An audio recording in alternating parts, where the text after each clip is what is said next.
Welcome to the Seniors Junctions podcast. We are ending seniors isolation, one conversation at a time. My name is Namrata Bagaria, and my co hosts are Paul Merkley and Shabnam Daskar. Hi, everyone. Hi. So, today we're going to be interviewing Paul because he's leading something called the Renaissance Club. So, Paul, why don't you tell us about yourself and this initiative called the Renaissance Club? Okay, so I'm a retired professor of music history, and my special area of research was the Renaissance and still is the Renaissance.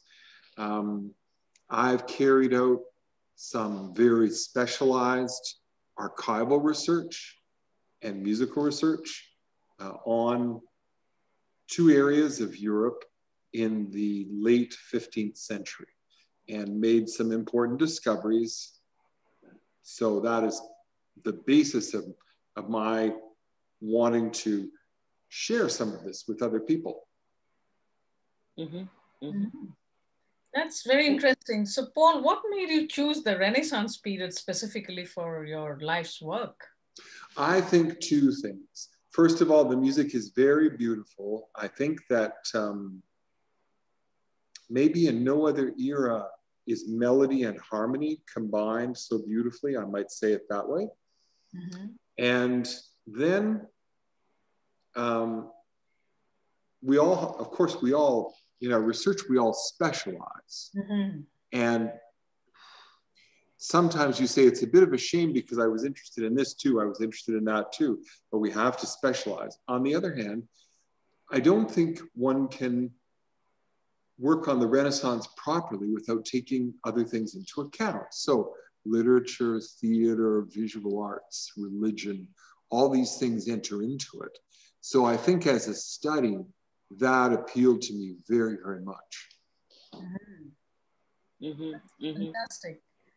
So Paul, when you talked about, archival, researching into the archive, so that's like in science, we would say absolutely basic research. Basic research. Yes, it doesn't get any more basic than that. So I'm assuming that you're going to share some of that in. Oh yes. Oh yes.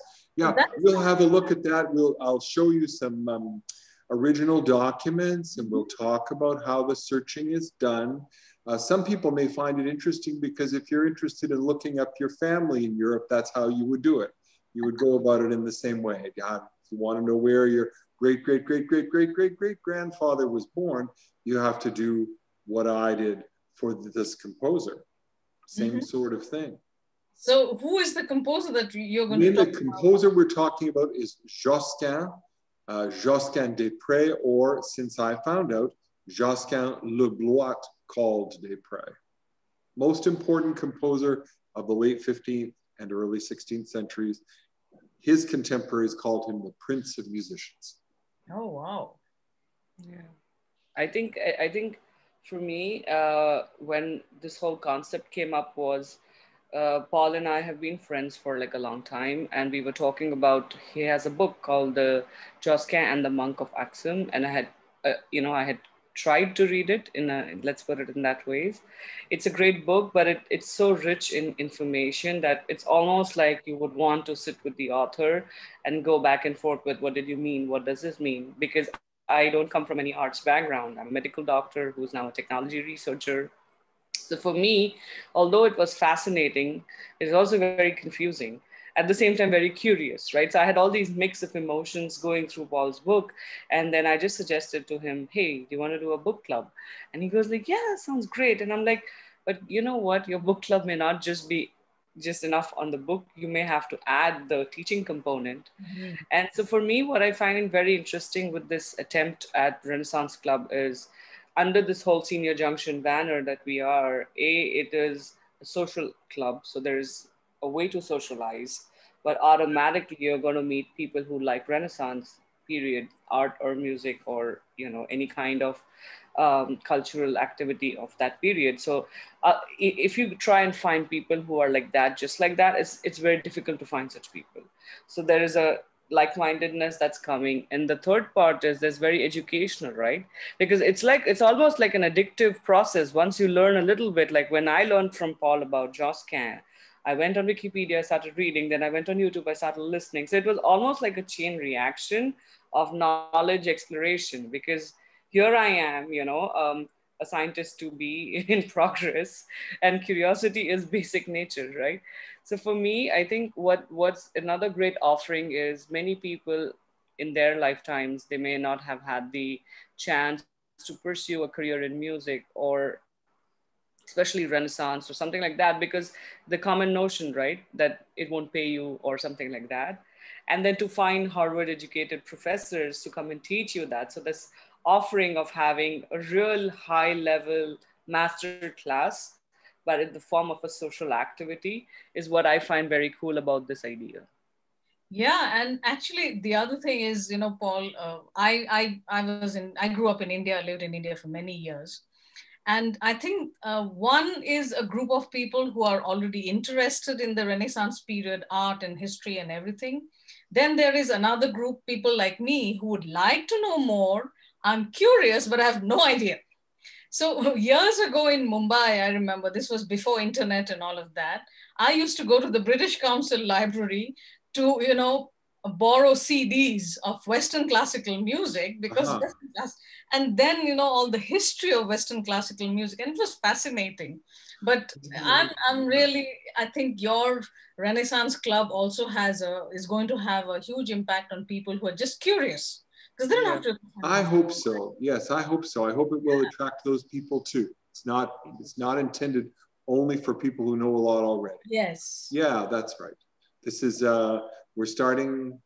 I'm not assuming that you know anything when we begin.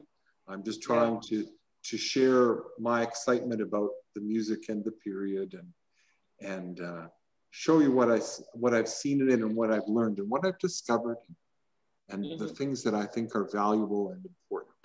It's for Western Europe and North America, it's really the start of our modern civilizations. It's really when there were nations and there were courts and parliaments and armies and diplomacy, all of these things that now we take for granted really started in the Renaissance. That is really exciting. And Paul, I just started reading the book, and I don't want to give away all the No spoilers, no like spoilers. people to join the club. I had no idea about the close connection between Ethiopia. I mean, that was. Well, I didn't either. That is something I found out, and that is really the thing that made me write the novel, was that. Because I said, oh my goodness, it has a bigger scope even than I thought. Yeah. Yeah. The Josquin's first mass is called My Friend Baudichon. Yeah. And so people assumed, well, maybe there's a Baudichon in a French poem somewhere. Why would he call it My Friend Baudichon? There's no reason. After a lot of work, I found his birthplace. Well, in his birthplace, there is a choir school. In that choir school, the liturgy teacher was named Baudichon the African. Wow. So then I thought, what's an African doing on the border between France and Belgium? An African cleric teaching the liturgy. That's very strange. And then I had to start to think about that and how that would be and how it would have happened. And then I realized the route would have been from Ethiopia, from almost certainly from the very church where it's asserted that the Ark of the Covenant is kept. So then it became a remarkable, connection.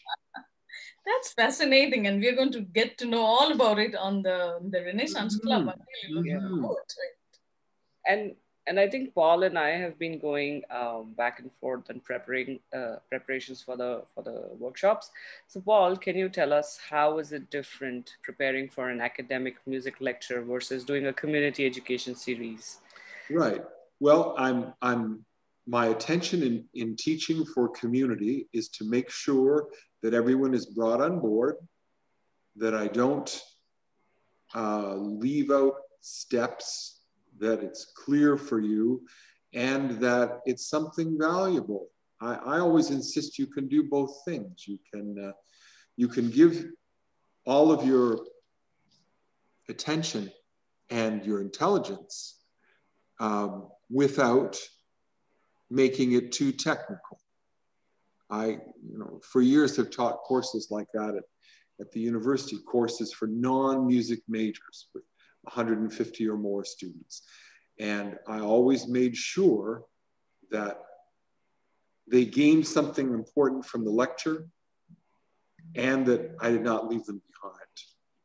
So that's how I see it. I see it as, I want to give you all something so valuable, the best that I have to give, and I'm not going to leave anybody behind. I'm going to make sure that it's all presented in a way that you understand it. And I'm going to try to the best of my abilities to make sure that you are understanding it. That's wonderful.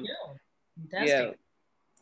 And an example of that kind of learning, what Paul's talking about, and I'll give you a nugget so that people get hooked on to what we're saying, is when we as a team are working on creating any kind of production for audience, there's a lot of work that goes in marketing, it goes in making the brochures. So a lot of the times, a lot of us who are doing that work don't particularly know the subject which the expert's going to talk, like Paul, right?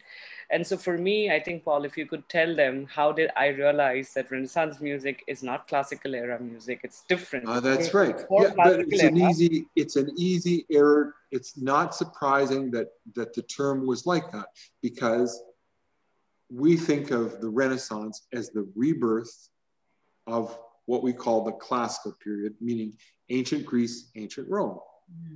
So you could easily say, oh, well, then that is classical music. No, that's a different period. The Mozart, Haydn period comes later. This is, so it's a term, it's a problem with the term. It's not your problem, it's just you tripped over that term, and it's an easy mistake to make. And sometimes art historians wonder, what on earth are you doing? Is it not for you neoclassical? You say, no, we don't use that term because that confuses it with a different period of music history. So Renaissance, and also, it's also true that many of the Europeans don't really use the term. If we were talking to people in Britain, they would probably say, well, there's the Middle Ages and then there's the modern part. Oh, okay. I didn't know that. but especially in North America, we make a big line when the city of Constantinople was defeated by the Ottoman Empire, by the Turks. And so the eastern half of Christianity fell away. And then the scholars who were teaching, let's say, ancient Greek or Christianity in those areas fled to Italy. And then there was a rebirth of all of that. All of a sudden, there were experts in Greek, in Florence and in Milan. And then everything grew from there. The architecture, the literature, the artistic impulses. It all happened because of that, because the talent that was concerned with antiquity fled from Constantinople. So something similar to what happened during the World War. So that was another exodus of people from other countries into the... Same idea, just with World War II, we had all kinds of composers coming to the United States from Europe, fleeing Germany. Same sort of idea. You turn Hagia Sophia into the Blue Mosque. What is a Christian professor going to do in that territory? Not a lot. So he's going to come to Italy, and they're going to be only too glad to have that person. This is really fascinating. and I think the last piece of this episode, what I want to tie in is, We've spoken about this. So how does this help with isolation or social isolation? What are the lessons? And what's your take on that? Yeah, two things I would say. One thing is we are talking about a time when they had a plague. So it's not that different. All of their, in the way their refuge or their socialization, they're getting through it, had to do with music and the other arts, theater especially. Then I'd also say that I liked what you said about picking up something, right? You add, in 8 weeks, you're going to learn a lot about this. And that is going to sort of become part of your life. You're going to appreciate these things differently than you did. And well, it's good to be your friend. And every time you see a concert advertised or whatever, you're going to look and say, oh, what are they doing? How are they doing it? Is that a good idea? What do I know about that? You'll hear things on the radio. You'll see things in newspaper. And so it will become kind of one of your vocations, I would say, in 8 weeks. The way we're going to do it, and you'll be able to converse with everybody because I have done, just as Shabnam says, the very basic research, which means, yes, I am on this particular subject. I am the world authority. So you're going to get the best.